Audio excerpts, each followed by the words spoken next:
You know, usually when you sit down to play a game of chess, there's this mutual kind of unspoken agreement about the rules. Right, like a social contract. Exactly. You move a pawn, I move a knight. There's strategy, there's logic, and, there's a predictable structure to how the game is actually supposed to end. Someone gets checked, maybe. Yeah, someone eventually gets checkmate. It's clean, it's binary. You rely on the boundaries of that 64 square grid to just make sense of the conflict. Because, without those parameters, the conflict isn't really a game anymore. Right. It's just a brawl. Mm.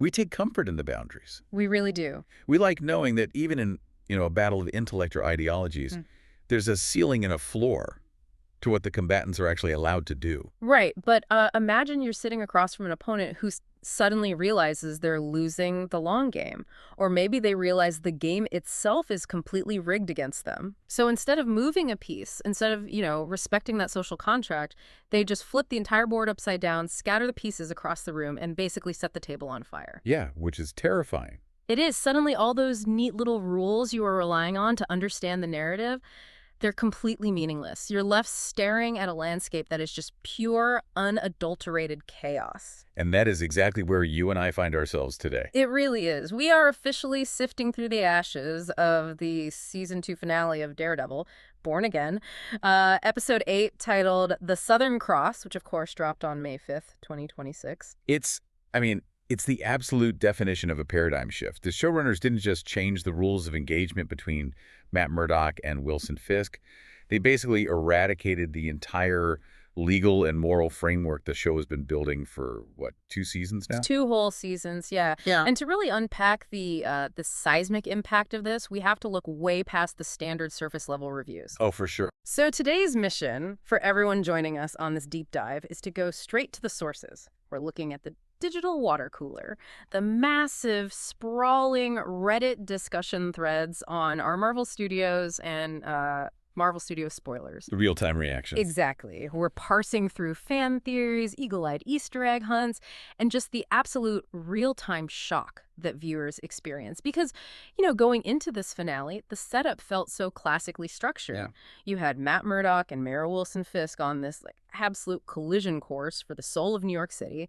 The board was set for a clean, legal, ideological checkmate. But instead, you get this chaotic cocktail of brutal violence, shocking incarcerations, and deep state CIA conspiracies. Yeah. Okay, let's unpack this, because we want to figure out how we got here. We have to start at ground zero of the chaos. We have to walk into that courtroom. The courtroom sequence, it is the catalyst for everything that follows. And what's so striking about it is how it weaponizes the audience's own expectations against them. Yeah. You spent an entire season building up to this legal showdown. The tension is just palpable. And the framing of the camera work in those opening minutes, it really lulls you into this false sense of security, making you believe you're about to watch a high-stakes legal thriller. Oh, the tension is agonizing in the best way possible. You have Fisk cornered. He's on trial, but the director makes sure he's still the puppet master. Always. Right. There's this incredibly chilling detail early in the scene where Fisk whispers a message from the judge's chambers. And, the audio design on that whisper is so subtle, but it cuts right through the ambient noise of the room. Fans were losing their minds over that detail on the threads. It feels like a classic Kingpin maneuver, right? The untouchable mob boss pulling strings from behind the defense table. And then the writers just completely deconstruct his entire character archetype in real time. Because if you put Wilson Fisk in front of a captive audience, under a spotlight, the architectural design of his character basically dictates that he's going to monologue. Oh, absolutely. It's almost a Shakespearean reflex for him at this point. He leans into the microphone, the dramatic pause hits, and you just know it's coming. He drops the classic, when I was a boy. Yeah, the classic trope. And you, as the viewer, you're settling in for this grand philosophical defense of his crimes. You expect a debate. But what's fascinating here is that the monologue isn't the point at all. The monologue is essentially a flashbang grenade. A distraction tactic. Exactly. It's used by the showrunners to pull your attention completely away from the physical reality of the room. Because the second you lean in to listen to his childhood trauma, the doors just burst open. The mob breaches the perimeter.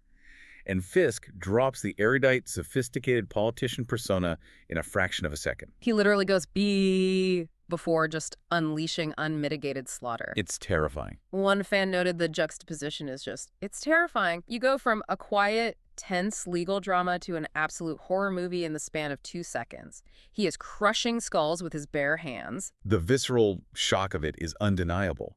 And, watching him finally get his own brutal hallway-style fight scene was cinematic gold for a lot of people. It was, but I have to pump the brakes here for a second because this is where the logic of the show really threatened to derail for me, and a lot of other people on the forums too. The fallout of the violence, you mean? Yes, the plot armor. Let's look at the actual mechanics of what happened. Wilson Fisk, the sitting mayor of New York, just murdered something like 30 people in a federal courthouse. Right. On camera? On camera, in front of witnesses, with his bare hands. And yet, when the dust settles, the United States government still leaves a negotiated exile deal on the table. Yeah, they hand him a golden ticket to a private island. It feels like watching a bank robber get handed a full presidential pardon while he is actively shoveling cash out of the vault. I mean, at what point does the federal government step in and say, okay, the deal is off, we are calling in a drone strike? On the surface, I completely agree. It strains credulity. If you view this solely as a domestic criminal justice issue, it makes zero sense. None. But you have to widen the lens. If you connect this localized violence to the deep geopolitical supply chains the show has been quietly seeding since, like episode 2, the government's inaction isn't plot armor. It's a terrifyingly realistic depiction of real politics. Okay, walk me through the mechanics of that, because I spent half the episode screaming at my television that someone needed to just put handcuffs on the man. Why is the federal government protecting a mass murderer? Well, because Fisk's true leverage isn't his control over the NYPD or the local New York infrastructure. His leverage, his absolute trump card, is his control over the Freeport smuggling operations. Okay, let's pause and actually unpack that. What exactly is a Freeport in this context, and why does the CIA even care? So a Freeport is essentially a sovereign transit zone. Geographically, it might sit near an airport or a harbor, but legally it operates entirely outside the customs and tax laws of the host country. Traditionally, ultra-wealthy individuals use them to store priceless art or antiquities tax-free. They are massive, highly secure, windowless warehouses where a crate can sit for decades, changing ownership on paper without ever physically moving or being inspected by a government official. Wow, so it's basically a black box for billionaires. Exactly. But what the show revealed is that Fisk had subverted a major New York Freeport, not for art, but for logistics. He was using that uninspected sovereign gray zone to move massive quantities of high-grade military weaponry. Oh, wow. And the critical revelation is that he wasn't doing it just for his own syndicates. He was doing it as an off-the-books logistics contractor for the United States intelligence apparatus. So the CIA is using Fisk's criminal infrastructure to fund and arm black ops without having to ask Congress for the budget. Precisely. If Fisk goes to a public, drawn-out trial, his only play is graymail. He will demand discovery. He will subpoena federal records. He will threaten to expose the entire clandestine supply chain on the stand. And the government can't have that. The government's sole priority in that courthouse wasn't justice for the 30 people Fisk killed. Their priority was keeping a catastrophic geopolitical scandal out of the New York Times. Right. The intelligence community did a ruthless cost-benefit analysis in real time. They decided that letting a mass murderer quietly flee to an island was a cheaper price to pay than burning down their entire covert operations division. Okay, I understand the cynical macro politics of it. The CIA wants him gone. But what about the local prosecutors? What about the FBI agents standing right there? You can't just wave a magic wand over 30 pulverized bodies in a municipal building. Even if the CIA is pulling strings, there has to be a legal mechanism to justify not arresting him on the spot. And there is. It's a bitter pill to swallow. But fans piece together that if you look at the sequence of events in the courtroom, Fisk has a legally viable, almost unassailable defense for the massacre. Are you talking about the self-defense loophole? Because that feels like a massive stretch. I mean, he's a walking tank. It doesn't matter how strong he is, legally speaking. It matters who initiated the lethal threat. Watch the framing of the breach. The angry mob physically attacks Fisk first. True. They break down the doors, they are armed with makeshift weapons, and they swarm him. In the eyes of the law, a courtroom is not a space where you have a duty to retreat, especially when you are actively hemmed in by an aggressive crowd. Wait, so you're telling me that Benjamin Donovan, Fisk's lawyer, could stand in front of a jury and legitimately argue that Fisk was just a frightened victim protecting his own life? Absolutely. Donovan would argue that the security apparatus of the state failed to protect his client. He was cornered by a violent, unauthorized mob demonstrating lethal intent. Even with all the skull crushing. The sheer scale of the violence Fisk inflicted is horrific, yes, but Donovan would argue it was a proportional response to the overwhelming numerical superiority of the attackers. You combine a highly publicized, potentially winnable self-defense claim with the CIA actively threatening the prosecutors to drop the case, and exile becomes the cleanest, quietest option left for the authorities. The system isn't broken. It's functioning exactly as it was designed to function for people with that kind of leverage. It's a chilling realization. It really is. Exile isn't a reward for Fisk. It's the state frantically burying its own complicity. But, understanding the legal and political mechanics behind his escape doesn't make it any less emotionally devastating, especially when you pivot from the man who escaped the cage to the man who willingly walked into one. Ah, yes, the reversal of fortunes between Fisk and Murdoch. This was massive. It's the thematic anchor of the entire series, beautifully inverted, the ultimate sacrifice. The fan base was stunned by this role reversal. You have the kingpin, the architect of all this misery, breathing fresh ocean air and going free, while Daredevil, the man who bled for the city, gets stripped of his suit and put in a jumpsuit. And what makes it so complex, and fans pointed out this tragic irony, is that Matt is likely pleased with himself for freeing the city, even as he sits behind bars. He isn't raging against the bars. He accepts it. Which is infuriating for a viewer. We want our hero to win. We want the parade. We don't want to see Matt sitting in a cell looking dangerously close to being a willing martyr. But the reason it works, the reason it doesn't just feel like misery porn, is entirely due to Charlie Cox. Oh, absolutely. His performance in this episode is just a masterclass in micro-expressions and suppressed ideology. Fans were universally praising him, saying he cemented himself as one of the best Marvel castings ever. Yeah, when you compare it to his famous "I beat you" monologue from the original Season 3 finale, the contrast is fascinating. In Season 3, he was raw, screaming, emotionally unschooled. Here, he is terrifyingly contained. Right, and there's that hilarious, deeply humanizing detail in their final confrontation in the holding area. Oh my gosh, yes, the glass booth scene. I want to focus on this very specific sensory detail because it highlights exactly what you're talking about regarding the execution of the scene. So good. Matt is standing there, passionately dismantling Fisk's entire worldview. He's delivering this incredibly charged, righteous takedown of Fisk's legacy, and he completely forgets that he is talking to a man standing behind thick, soundproof glass. The irony of a man with super hearing failing to account for acoustic barriers. Exactly. Fisk literally cannot hear a single word Matt is saying. He's just watching Matt's jaw move. It's such a brilliant moment. It grounds Matt. For all his heightened senses and mythic vigilante status, he's still just a flawed guy getting swept up in the momentum of his own dramatic monologue, entirely missing the physical reality of the room. And it serves as a brilliant counterweight to the other major interpersonal interaction Matt has in this episode, which is the lighter identity reveal with Kirsten. Where the glass scene is heavy and dramatic, the reveal is effortlessly comedic. The Kirsten interaction is pure gold. She's trying to process the absolute chaos of the day, and Matt just casually, almost offhandedly drops the line, "You and I both know who Daredevil is." And Kirsten's reaction is the reaction of any rational human being. She essentially looks at this blind, bruised, exhausted lawyer and says, "There is absolutely no way it's you." She demands empirical proof. And Matt doesn't waste breath trying to convince her with a speech. He just takes his walking stick, blindly whips it across the room, ricochets it off a filing cabinet, and catches it behind his back without blinking. Point proven. Reality shattered. It's so slick. It instantly shuts down any doubts. I have to mention a fan comment I saw about this scene. They were joking, imagining Tom Holland's Spider-Man watching the news in absolute shock that his mild-mannered lawyer was Daredevil the whole time. That's hilarious. It fundamentally recontextualizes his place in the broader universe. Yeah. But beneath the stylistic flair of the cane trick, we have to grapple with the core philosophical paradox of his surrender. Right. If you're a Daredevil, you don't get caught unless you want to get caught. He could have vanished into the shadows, relocated, continued the crusade elsewhere.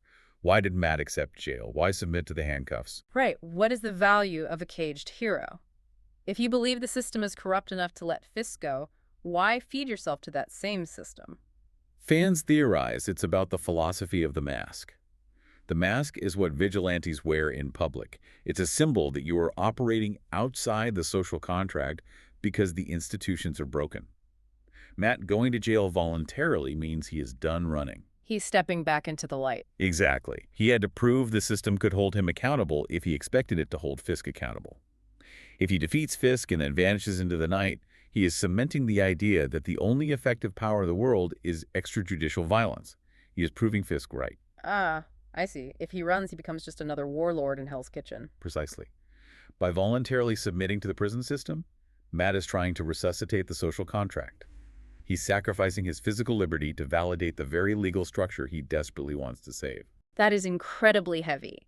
He is caging himself to prove the cage still has meaning. But, while Matt and Fisk were playing a grand philosophical game of chess, there was an entirely different, lethal game being played in the shadows by a man who never misses. The espionage undercurrent. This is where the narrative scope expands dramatically. We have to transition to Bullseye. Benjamin Poindexter. Dex, played brilliantly by Wilson Bessel. Fans were initially pretty confused by his erratic appearances, jumping in and out of the last two episodes. It left a lot of the audience wondering about his actual role in the hierarchy of the conflict. But the payoff for that erratic buildup is one of the most visually striking sequences in the show's history. You have this fake Bullseye, this imposter running around in the suit, executing Fisk's false flag operations, and then, out of the shadows, the true apex predator arrives. The teleporting assassin. Yeah. Dex takes out the imposter with terrifying efficiency, landing a knife dead center in the bullseye emblem on the imposter's forehead. And the sound design there, Dex just lets out this low, dark, completely amused chuckle. A fan perfectly summarized it on the threads with one word.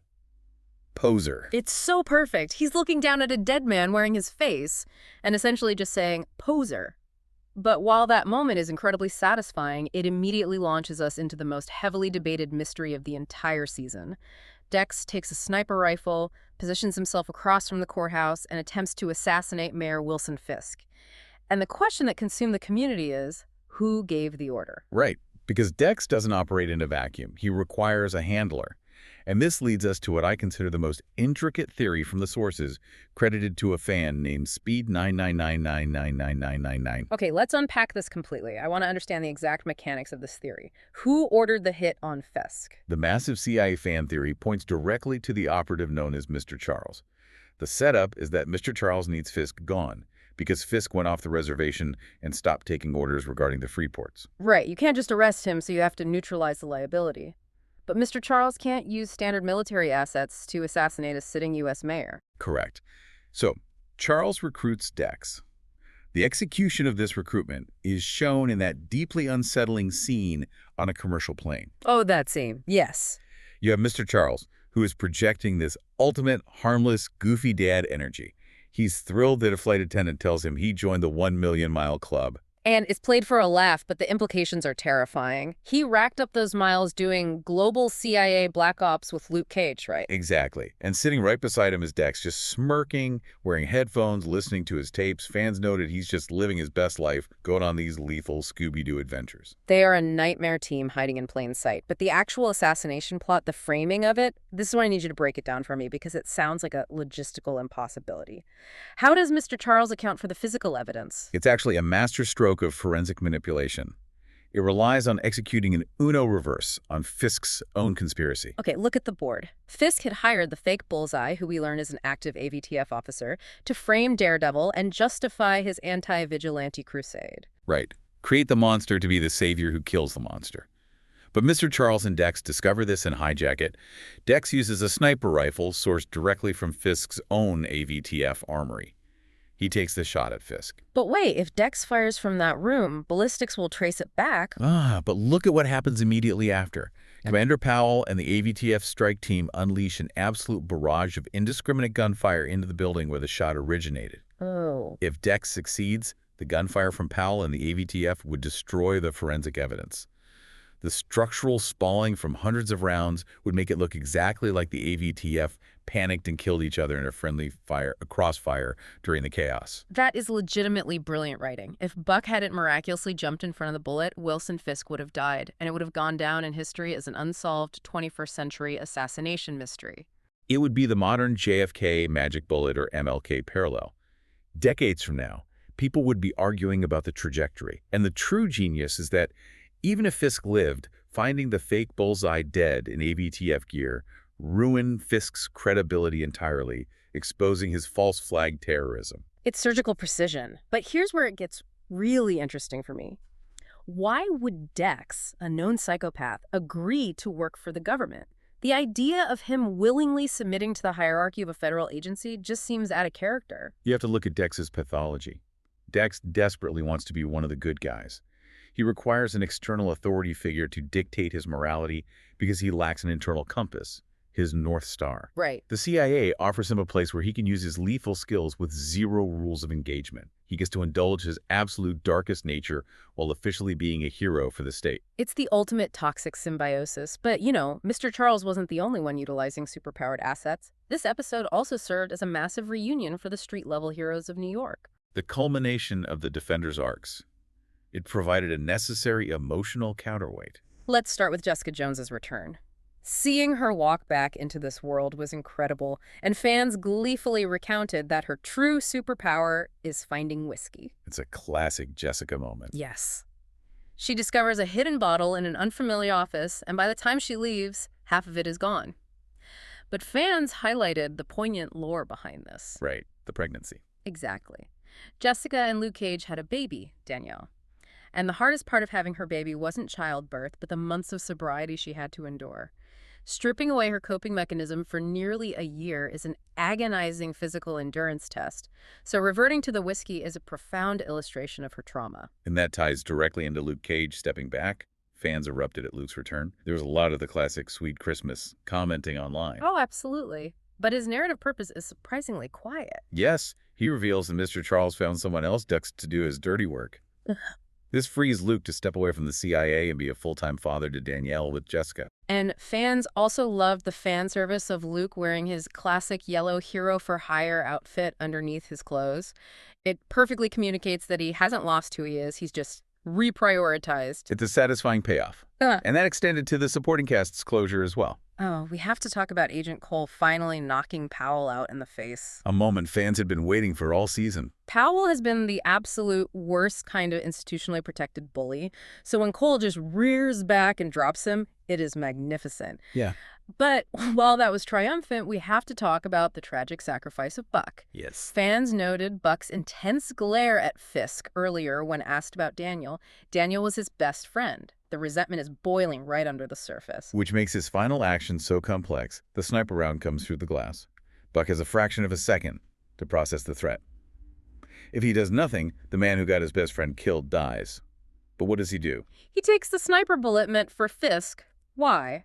Why die for the man you resent? It adds a complex layer of loyalty to the henchman. It's an exploration of a trauma bond, a form of Stockholm syndrome unique to the criminal underworld. His brain has been hardwired to believe that Fisk's survival is more important than his own existence. It's heartbreaking, but, while some character arcs tied up perfectly, others left fans scratching their heads or furiously theorizing about what comes next. We have to acknowledge the critiques of the season. Yes, the structural flaws. The viewers desire the whole truth, and some fans felt the writing was clumsy compared to the tight narrative of the original Season 3. Like White Tiger suddenly doing complex parkour and fighting. Throughout the season, she's grounded, and then suddenly she's executing these physically impossible routines. Where did she learn that? Fans try to chalk it up to her magical amulet spontaneously unlocking abilities. But the much more pragmatic reality is that we are looking at scenes left on the cutting room floor. The dreaded pacing edits. Right, just like the missing explanation for Daredevil's costume change. The scene explaining it was likely shot and deleted. And what about Jessica Jones suffering power loss? She spends so much time grappling with this, and then it has zero impact on the finale's plot. It was clearly just serving as a setup for next season, leaving viewers feeling cheated. The serialization trap. But while the narrative had some wobbly pillars, we have to mention the ultimate Easter egg, the Agents of SHIELD reference. Yes. There's a cybertech newspaper still visible in Ben Urek's old office. When that frame hit the internet, the small but active fan base of SHIELD rose up.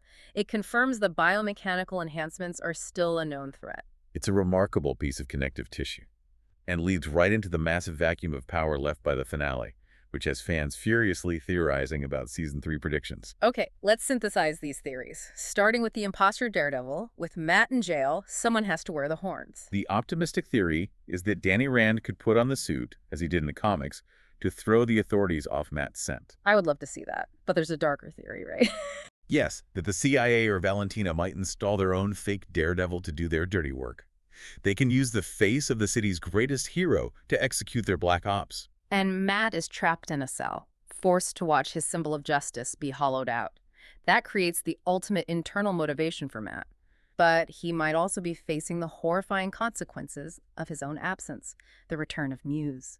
This is a dark theory suggesting Heather, traumatized by Matt's disappearance after the original Muse tried to kill her, might completely fracture. She might go full Riddler and take up the mantle of Muse, serial killing, to bait Matt out of prison. She becomes the monster to force the hero to return. It's devastating. But Matt can't fight a war on two fronts alone, which brings us to Fisk's return. Fisk is exiled but watching. He might realize what the CIA is doing to his beloved New York. And the theory is that Fisk might actually be the one to break Matt out of prison to save the city. The villain breaking the hero out of a federal penitentiary, it forces them into this hostile, mutually beneficial alliance. It's television gold. It perfectly encapsulates the grand journey we've taken through the source material today. It really does. From the visceral blood on the courtroom floor to the invisible strings pulled by the CIA in the sky. It dismantles the binary concepts of good and evil. And that leaves us with a final, lingering question based on the source's themes. If Matt Murdock is in a cage and Wilson Fisk is on a private island, does that mean Fisk was ultimately right? Did Matt's sacrifice prove that the system is fundamentally broken and only serves those willing to shatter the rules? That is the provocative thought we leave you with today. A massive thank you to everyone for joining us on this exploration. Subscribe to keep following these types of deep dives. Until next time, take care.